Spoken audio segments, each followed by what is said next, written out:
Welcome to This Morning on Asakhe podcast, your daily dose of insightful conversation on current affairs, politics, and social issues. Please share and also follow us on social media at Site ZW. Now, stay tuned to today's episode. A very good morning to you guys. Welcome to the Thursday edition of This Morning on Asakhe. My name is Brighton. It's nice to have you guys back on board. Today on the show, we'll be looking at the issues of SADC now. 5 days to go before SA decides, before SA goes to their votes, to cast their votes. So get an update from Mxolisi Ncube Journalist based in South Africa. Then, good morning to you, Asakhe, this morning. Good morning, Brighton, and good morning to our guests. South Africa will be going to the polls soon, and there's so much to learn. There's so much to also understand in terms of what is happening there. How have elections in South Africa been known? What have they been like in the past years? What is stood out about South African elections is that there is no pronounced political violence, and wherever there has been violence, it has been dealt with promptly by the law enforcement agents and by the parties themselves, because South African political parties do not approve of violence. Yes, there might be malcontents here and there, but the leadership publicly doesn't approve of political violence, and they take action wherever their name has been dragged in the mud. The South African system, that is the systems of democracy, let me say, are very much active. The courts are not captured. The police do not pander to the whims of any political party. The army is not even involved during the campaign periods. And the Independent Electoral Commission is steadfast in keeping to its mandate. So that is one of the takeaways, that the systems are working. The political parties abide by the conduct that they must show. Even South Africans in general, that is your ordinary population, they understand the political ideology, that it is the political ideology which separates one party from the other, not violence. So they don't attack each other. You'll find them campaigning side by side. You'll find them trolling each other in a friendly manner. Well, thank you so much for that, Mxolisi. Wow, quite some political maturity there, Brighton. But Mxolisi, let's compare the two, 2019 elections and compare with these elections 2024. Is there any difference or any similarity, or is there any change in terms of the hype, or do you expect any shockers as compared to previous elections? Other than the fatigue that seems to be on the voters, that is not in rallies but on the streets, they don't seem to be hyped enough. You will not say that, you will not believe, walking on the streets of South Africa, that there are elections that are going to be happening within the next few days, except here and there where you find people campaigning. But that hype is not there, which shows that there might be some voter fatigue in as far as interest in politics is concerned. But, of course, with the parties themselves, especially on the rally side, is still the same, more or less.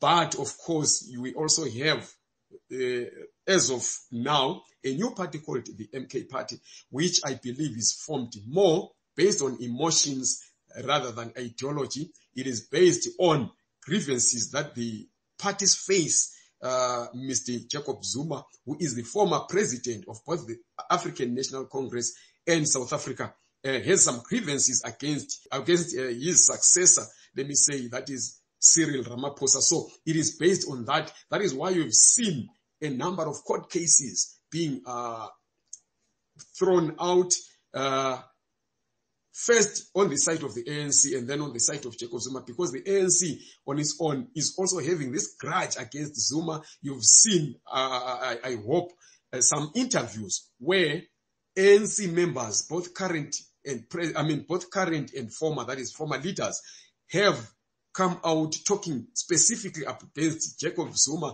saying his good riddance, he's joining the MK is good riddance, saying a number of negative things about him because they have those grievances. I'm talking here about Thabo Mbeki, I'm talking about Kgalema Motlanthe, I'm talking about Mavuso Msimang, who have personal grudges against Jacob Zuma. Then you have heard Zuma himself, whenever he's holding rallies, he's talking about Ramaphosa being a captured man. He's talking about the ANC having been captured by people with money, having been captured by people who control the state. And he's talking about racial takeover of ANC, where he says some underhand dealings by white people are now in charge of the ANC. So other than that, there has been the constant respect between political parties in South Africa. But of course, as I've said, we have seen the MK going to court, fighting for Zuma to be included in the list of candidates. We have seen the ANC going to court, fighting over the MK logo, fighting over the MK name. So this is all based on this emotion which rises from the grievances that they have against each other, or from individual fights between members of these parties. Well, thank you so much, Mxolisi, for that. There's ANC partnering with ZANU PF. The issue was ANC is now taking a leave from ZANU PF. Is that really the case? I think that concern is being raised by people who are not well versed with the relationship between ZANU PF and the ANC post-Unity Accord in Zimbabwe. Because this is not the first time that the ANC has teamed with ZANU PF towards elections. And it's both ways.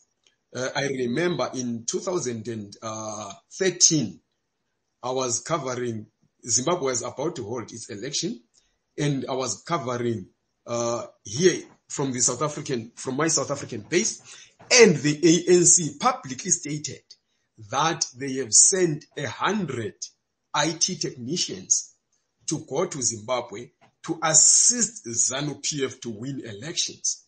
That's what they clearly said, and it was public. In every other election, the ANC has, even during its rallies, invited ZANU PF officials and even given them platforms to speak in those platforms, in those rallies. So it is not something that is new.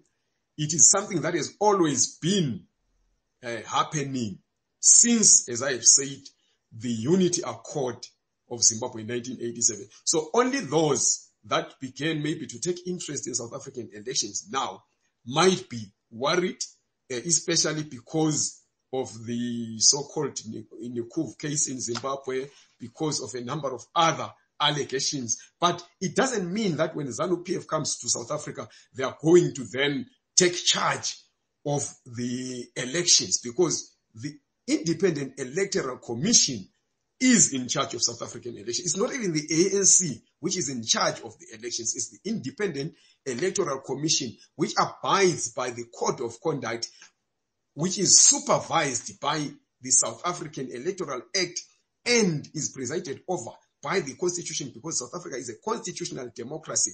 There is nothing that can happen which is ultra vires the Constitution. So ZANU PF coming here, and the Independent Electoral Commission has clearly stated that ZANU PF is not registered as a monitor or observer of the elections. So I think that is just people doing political grandstanding to try and trash the credibility of South African elections, which I can state that they will not be affected by ZANU PF coming here or any other foreign body coming here. Now let's shift focus on the media, how the media has covered these elections. I know there's a new party in town, the Ace from Ace Magashule, the Act from Ace Magashule, we have the MK from Jacob Zuma. How is the media covered all these parties? I saw a ballot paper the other day. It's a long strip of ballot. In South Africa, the media, of course, does take certain slants towards certain political parties, but that doesn't mean that they don't cover other political parties, especially also with the advent of social media, where a number of other people independently own their own publications, be it on Facebook, be it on YouTube. And South African political parties themselves are the ones that are in charge of making sure that they get coverage by inviting the media to their number of activities And wherever the media is invited, it does go there. But many of these other political parties do not hold several other events. You saw the act, the Ace Mashashule party, I think is the act that you talk about. It held a fundraising ceremony. A number of media houses went there. They even beamed them live. A number of this Patriotic Alliance had some rallies, even at Orlando Stadium. They were covered. The state media, that is the SABC, which is not directly controlled by the ANC, does cover these parties. But it depends on the viewers that these activities and events attract, because you would remember that other than providing that information to members of the public, the media also is in it for the money. So they wouldn't waste money covering activities where there will be no returns. But I believe, from where I'm standing, that the media coverage has been very fair. Anyway, we've come to the end of the show for this morning. Yeah, it's been a great morning, and we look forward to having you every other weekday from 8:30 to 9:30. From myself, Brighton Ncube, And Nonhlanhla Mabhikwa, it's bye for now. Thank you for tuning in to this episode. For feedback, you can contact us on 263-777-470017. Don't forget to follow and like our social media pages.